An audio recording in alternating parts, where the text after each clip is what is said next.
Est-ce que vous avez des éléments factuels Bien, émanant de écoutez, ces médias? J'ai fait une petite revue de presse. Hein. Il est d'abord dit, je pourrais vous la laisser, comme ça vous pourrez tout vérifier, que M. Macron est soutenu par l'oligarque français M. Drahi. Donc ça c'est Sputnik ou Richard Tedai? Sputnik.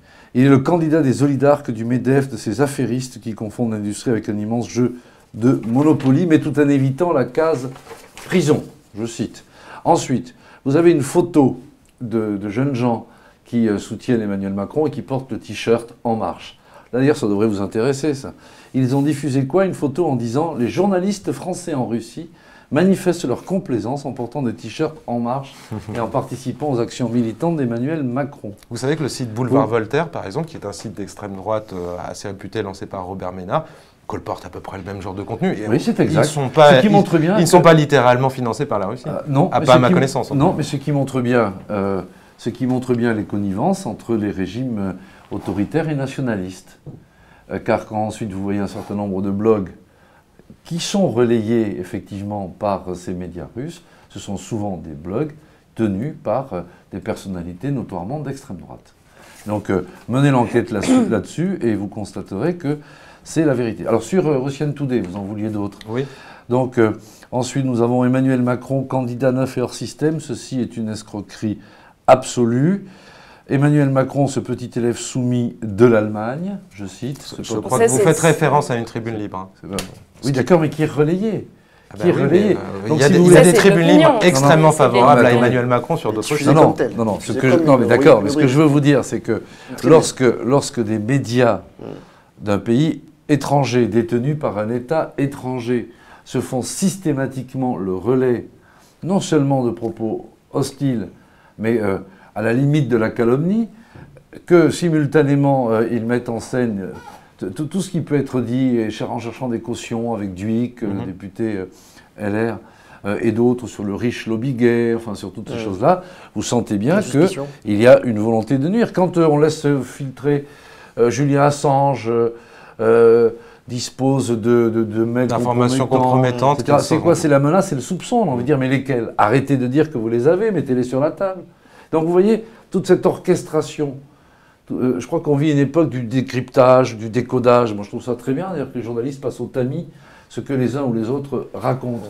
Mais il faut le faire aussi pour eux qui, de mon point de vue, se transforment plus en agence de propagande qu'en médias libres de penser ce qu'ils veulent, bien sûr. Alors on va revenir juste sur ce que vous disiez sur les attaques qui viendraient, donc là vous avez dit aujourd'hui systématiquement de l'Ukraine, dans votre tribune vous disiez pour la moitié, ce sont en fait des adresses IP ukrainiennes, ce qui n'est pas tout à fait la même chose, donc quelles sont les preuves?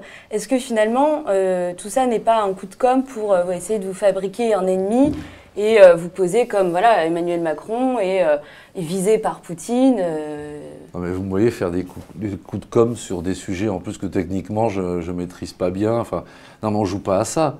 Si vous voulez, vous avez quand même... Vous êtes en train de vous fabriquer un ennemi. Non, vous n'avez pas de preuves que les attaques viennent de la Russie. Je n'ai pas besoin d'ennemis, moi. Je n'ai pas besoin d'ennemis. Je dis simplement que nous ne pouvons pas tolérer en France des ingérences de puissances étrangères dans notre vie démocratique. Quand je constate des cyberattaques systématiques, qui sont d'ailleurs connues des services de renseignement de notre pays, quand je constate que des médias propriétés d'un État systématiquement attaquent et relaient des informations fausses, je considère que j'ai un devoir de lanceur d'alerte. Madame, est-ce que vous poseriez la même question dans les mêmes termes si je ne sais quel lanceur d'alerte de la société civile disait, rappelez-vous le débat qu'il y avait eu sur la protection des sources des journalistes. Oui. Vous vous rappelez sur un projet de loi, il y a quelques lanceurs d'alerte, comme on dit, qui ont dit attention, attention, voilà ce qui va se passer, etc. Mais là on parle de liberté de la presse, là on... Et là on parle de quoi? Et là on parle de liberté de la démocratie, madame. C'est tout aussi sérieux. Oui, mais Richard Ferrand, ce qu'on veut dire... Aussi, mais je ne suis pas un enquêteur, je ne suis pas, bien sûr, je ne suis pas un parquetier, j'alerte l'opinion publique. Vous formulez des accusations qui sont graves. Je formule des accusations qui reposent sur des indices graves et concordants. Vous n'avez pas de preuves. Mais vous savez que pour être mis en examen, madame, dans le code pénal français, il faut que le juge qui mène l'instruction dispose d'indices graves et concordants. Et la mise en examen est soumise à la présomption d'innocence. Moi, je considère que j'ai des indices graves et concordants qui me légitime que je demande aux plus hautes autorités de l'État de mettre en examen la situation que je lui soumets. Et je suis parfaitement fondé à le faire. On se rend compte, cela dit, Emmanuel Macron n'est pas un candidat comme un autre. C'est un candidat qui est jeune, qui n'a pas encore d'expérience... Tous les autres ne sont pas vieux.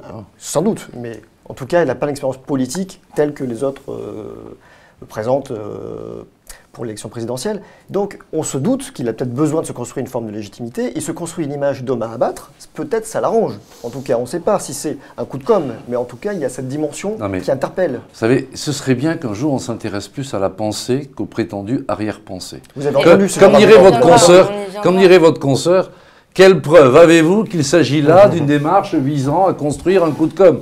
Non mais c'est une question, on vous demande. Restons. Enfin, d'abord, si c'était vrai, je vous dirais pas oui. Et par ailleurs, je vous dis que c'est absurde. Bon, voilà.